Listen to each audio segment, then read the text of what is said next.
சிறகடிக்க ஆசை சரியில்ல. அடுத்த வரை எபிசோட்ல நம்ம ஸ்ருதி இருந்துட்டு ஃபோனை ஓப்பன் பண்ணி பார்க்குறாங்க.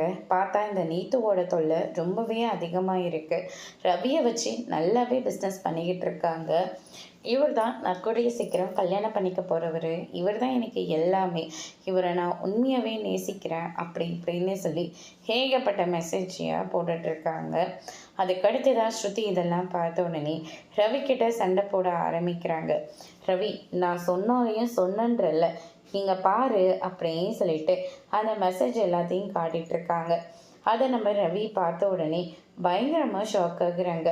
எதுக்காக இந்த நீத்து இப்படியெல்லாம் செஞ்சிட்ருக்கான்னு ஒன்றுமே புரியலையே அப்படின்னு சொல்லிட்டு அவருக்கும் என்ன செய்யறதுனே தெரியல.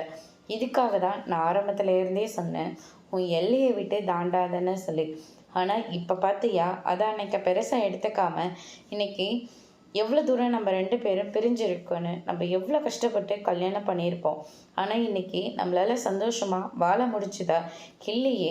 எவ்வளோ ஒருத்தியால் நம்மளுடைய லைஃப் தானே ஸ்பாயில் ஆகிட்டுருக்கு அப்படின்னு சொல்லிட்டு ஸ்ருதி வந்து சொல்லிக்கிட்டு இருக்காங்க. ரவி இருந்துட்டு, நான் இப்போவே நீ தூக்கிட்டு போய் பேசுகிறேன், நீ பேசினா அது அவள் எதுவுமே பெருசாக எடுத்துக்கவே மாட்டாள், அவளை எப்படி அடிக்கணுமோ அப்படி அடிக்கிறேன் அப்படின்னு சொல்லிட்டு சின்னதாக ஒரு பிளானை போட்டு நீத்துவோட பிஸ்னஸையே க்ளோஸ் பண்ணி வைக்கிறாங்க நம்ம ஸ்ருதி.